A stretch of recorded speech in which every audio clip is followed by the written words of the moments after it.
Sebelum kita mulai pelajaran hari ini, Pak, terlebih dahulu kita mulai dengan tawassul. Dengan berdoa terlebih dahulu. Tidak.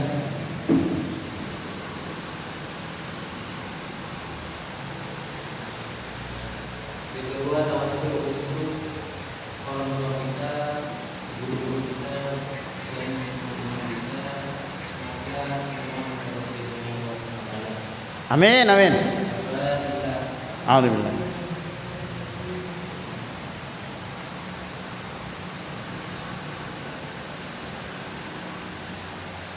Baik, saya melanjutkan materi yang sebelumnya, yang minggu lalu. Yang minggu lalu ini kita membahas tentang najis. Untuk sekarang kita membahas tentang umroh. Jadi fikihnya kita itu tentang umroh. Yang perlu kita ketahui itu, coba apa namanya? Lutfi nanti. Apakah umroh itu termasuk dalam hukum Islam? Bukan. Apakah yang termasuk dalam hukum Islam itu apa? Haji. Coba jelaskan yang pertama apa? Hukum Islam yang pertama.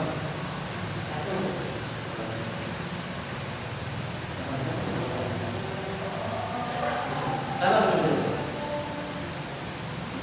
Hukum Islam. Yang kedua apa? Yang ketiga, yang keempat, yang kelima. Jadi haji itu termasuk dalam hukum Islam yang kelima. Nah, dalam tata caranya sendiri, haji dan umroh itu agak sama.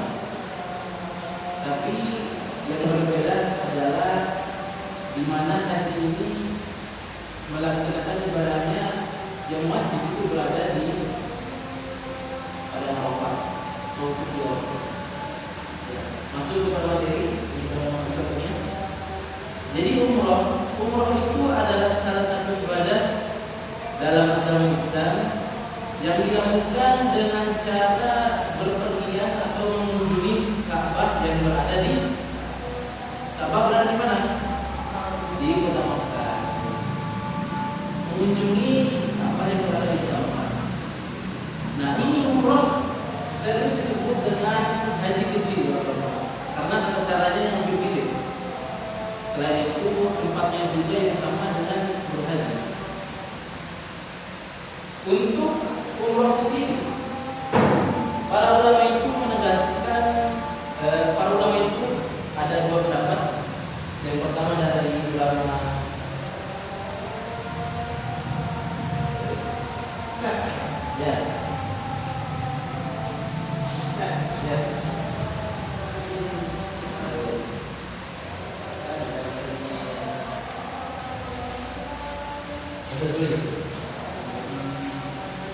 Jadi yang pertama itu untuk ulama Syafi'i dan Hambali itu menyebutnya umroh itu adalah wajib seumur hidup, wajib satu kali seumur hidup bagi yang mampu. Nah, ini adalah ulama Syafi'i.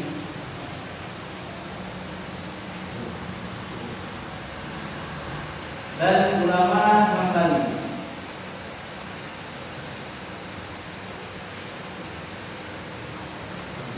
Seumur hidup ya, satu kali seumur hidup. Nah, untuk dua ulama yang lain, yaitu ulama Imam Hanafi dan Maliki, berpendapat bahwa umroh itu adalah sunnah muakkadah. Jadi dalam hukumnya sendiri, empat imam ini atau dikatakan dua pendapat ini agak berbeda. Yang satunya mewajibkan dalam proses hidup, yang satunya adalah muakkadah. Baik. Untuk rukun umroh sendiri itu dikategorikan menjadi ada lima rukun umroh.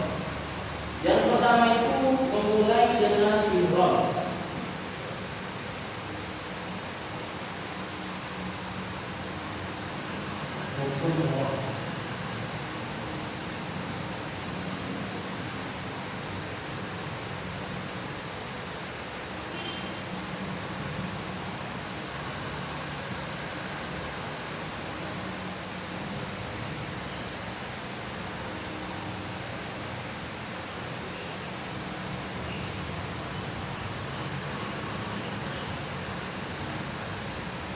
Baik, rukun umroh ada 4. Yang pertama itu adalah ihram atau disebut sebagai berihram. Nah, apa yang kita lakukan saat ihram ini? Jadi ihram ini bisa disebut oleh orang-orang yang terbiasa umrah tadi adalah mengambil miqat.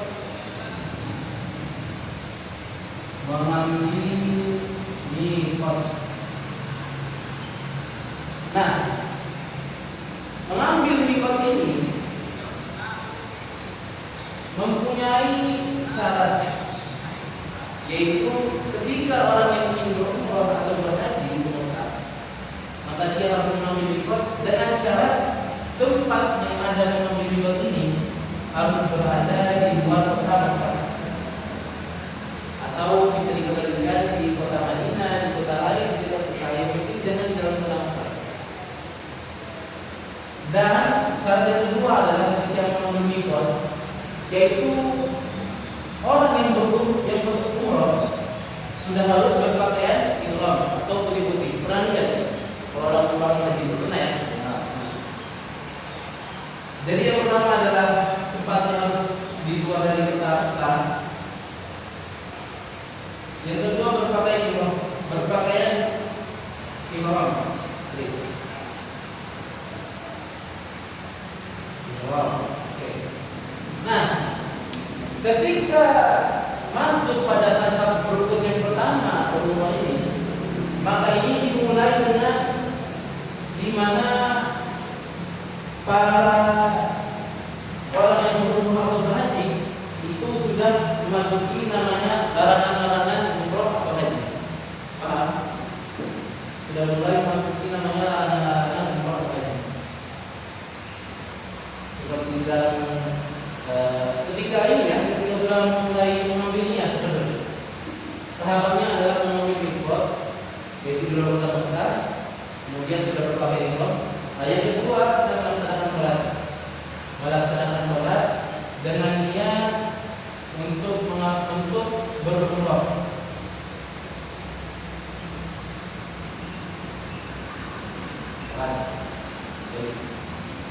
Dengan niat kita untuk ihram. Nah, ketika selesai sholat, maka semua larangan-larangan yang dimiliki oleh yang ada pada larangan umrah dan haji itu sudah boleh dilakukan. Artinya kita jangan jangan melakukan apalagi yang telah dilarangkan oleh hukum dari larangan oleh itu. Contohnya seperti membunuh anak-anak kecil, mencabut bulu-bulu yang ada di sekitar tubuh, menggunting kuku atau sebagainya. Dan salah satunya adalah dilarang untuk bersetubuh, berdarah, terkena luka itu tidak boleh berdarah ya. Karena darah adalah salah satu penyebab itu yang ada dalam larangan itu. Nah, terus gimana ketika kita itu terkena larangan atau kita tanpa sengaja melakukan larangan tersebut? Contohnya seperti siapa namanya? Depan ketika ini berumrah tanpa sengaja itu mengikuti tubuh atau gigi tubuh ya. Nah, terus tubuhnya terlepas, maka itu disebut dengan larangan. Maka biar umurnya ini tetap berjalan atau tetap bisa, itu ada yang namanya dam. Dam ini yang telah membayar membeli sapi atau membeli sapi itu. Itu sebenarnya. Kalau diperkirakan dengan uang, berapa uang yang harus dikeluarkan? Nah itu kalau untuk uang sendiri, kebanyakan orang itu membeli kambing, jadi sekitar 3 juta. Jadi baik untuk imamnya juga. Kemudian para yang umroh ini akan berjalan ke kota Mekah. Tentunya sekarang itu dilengkapi fasilitas bus ya. Kalau zaman dulu itu zaman Nabi dan setelahnya Nabi itu berjalan jauh. Jadi adalah nah sekarang itu bukan bus. Berjalan ke kota Mekah, berjalan ke kota Mekah. Dan sesampainya di kota Mekah, maka orang yang berumrah itu diwajibkan langsung tawaf. Atau ketika ingin istirahat boleh saja, tapi ditakutkan ketika istirahat itu larangan-larangan yang ada pada larangan umroh ini terjadi. Jadi disarankan untuk langsung mengambil tawaf, langsung tawaf. Baik, masuk kepada tawaf. Jadi tawaf ini istilahnya adalah mengelilingi Ka'bah sebanyak 7 kali. Mengelilingi Ka'bah. Mengelilingi Ka'bah sebanyak 7 kali.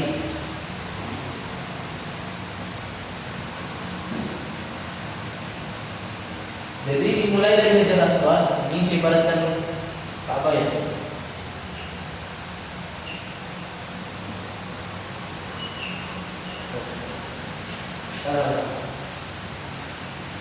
Ka'bah berbentuk segitiga itu. Dan gimana Ustaz? Ustaz ada ngomong apa Ustaz?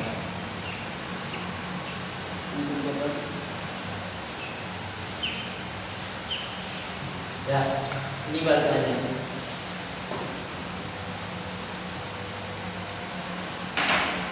Jadi saat tawaf itu adalah kita mengelilingi Ka'bah. Ini ibarat Ka'bah ya. Ka'bah sebanyak 7 kali. Jadi keliling Ka'bah itu sebanyak 7 kali. Ini ibaratkan adalah Hajar Aswad. Ini Hajar Aswad. Hajar Aswad. Yang ini Hajar Aswad. Yang ini adalah Rukun Yamani. Rukun Yamani. Nah, di sebelahnya Hajar Aswad ini adalah pintu Ka'bah. Kemudian di belakangnya ini adalah Hijr Ismail. Nah, jadi kita memulai itu dari Hajar Aswad. Nah, memulai dari Hajar Aswad, terus mengelilingi Ka'bah sebanyak 7 kali. Mengelilingi Ka'bah sebanyak 7 kali. Kemudian setiap mendekati yang namanya Hajar Aswad atau berpapasan dengan Hajar Aswad, kita itu karena untuk dari dulu ya, untuk mendekati Hajar Aswad itu tidak bisa atau mustahil saat tawaf, karena selain karena di Ka'bah ada barungnya, kemudian yang menyebabkan kita tidak bisa mendekat itu adalah karena banyaknya orang yang ingin mencium Hajar Aswad. Jadi ketika kita tawaf itu disarankan oleh ya, jadi putarannya gitu sebelah kiri. Disarankan oleh para mutawif yang ada di sana untuk memberi syarat dengan isyarat ini, mengangkat tangan kanan, kemudian mengucapkan Bismillahi Allahu Akbar, kemudian tangannya dicium, kemudian berkeliling dengan bacaan-bacaan doa seperti Rabbana atina fid dunya hasanah wa fil akhirati hasanah wa qina adzabannar. Baik. Ada yang bertanya, gimana ketika kita batal dalam tawafnya ini? Saat tawaf itu batal. Nah, ini para ulama itu, sebagian besar para ulama berpendapat ketika batal dalam melakukan tawaf, seumpamanya tawafnya 4 kali, baru terjadi 4 kali, kemudian batal. Batalnya ini dikarenakan keluarnya apa istilahnya? Kalau tersebut kentut ya, maaf, kentut, keluarnya kentut dari itu. Nah, maka itu diharuskan mengambil wudhu kembali. Terus ketika kembali mengambil wudhu, putarannya itu gak usah diulang dari awal, gak usah diulang dari putaran pertama, langsung putaran keempat ini. Jadi gak akan lama-lama, dan putaran keempat batal, lanjut dah putaran kelima, keenam, ketujuh dan selesai. Gak ada ulangan dari awal atau gimana ya. Yang perlu kita ketahui juga bahwa Di sana kebanyakan orang memakai mazhab yang dimana ketika kita bersentuhan dengan yang lawan jenis itu tetap sah itu karena kondisi. Bahkan saat sholat yang ada di sana itu antara perempuan dan laki-laki itu hampir sama. Antara laki-laki dan perempuan itu laki-laki perempuan laki-laki perempuan. Jadi menggunakan mazhab apa namanya? Mazhab Maliki kalau tidak.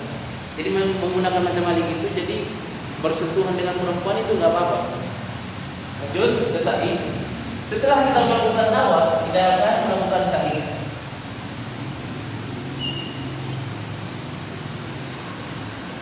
Nah, di sa'i ini adalah cerminan Siti Hajar ketika mencari air untuk Nabi Ismail. Nah, dan sa'i ini dilakukan dengan 7 kali putaran. 7 kali putaran artinya kita melakukan dari Bukit Safa ke Bukit Marwah itu sudah 1 kali putaran ya. 1 kali putaran. Dan dari Bukit Marwah ke Bukit Safa itu sudah 2 kali putaran. Jadi cuma 7 kali putaran. Nah, pada saat ini ada yang namanya lampu hijau. Nah, di lampu hijau ini para lelaki itu disarankan untuk berlari-lari kecil, sebagaimana yang pernah dilakukan Siti Hajar ketika ingin mencari air untuk Nabi Ismail alaihissalam. Di mana beliau itu ketika di lampu hijau ini berlari kecil, karena beliau dulu waktu mencari air itu, ketika sampai di daerah sini, beliau itu sudah tidak melihat Nabi Ismail. Jadi akhirnya beliau itu mempercepat langkahnya untuk bisa sampai kepada Nabi Ismail kembali. Baik. Setelah melakukan 7 kali putaran dari Bukit Safa ke Bukit Marwah dengan bacaan seperti Inna Safa wal Marwata min sya'airillah faman hajjal baita wa i'tamara fala junaha alaihi an yatawafa bihima faman tatawwa khairan fa inna Allaha syakirun alim. Kemudian kita akan melakukan tahallul. Ya, di sini tahallul adalah mencukur habis rambut kita. Jadi disarankan untuk mencukur habis rambut kita. Baik, mungkin cukup sekian dari materi hari ini. Saya tugaskan kepada kalian semua untuk membuat video peta konsep yang menjelaskan tentang umrah. Bisa? Insyaallah Ustaz. Baik. Demikian bukan materi hari ini. Kurang lebihnya mohon dimaafkan. Wabillahi taufiq wal hidayah. Wassalamualaikum warahmatullahi wabarakatuh. Waalaikumsalam warahmatullahi wabarakatuh.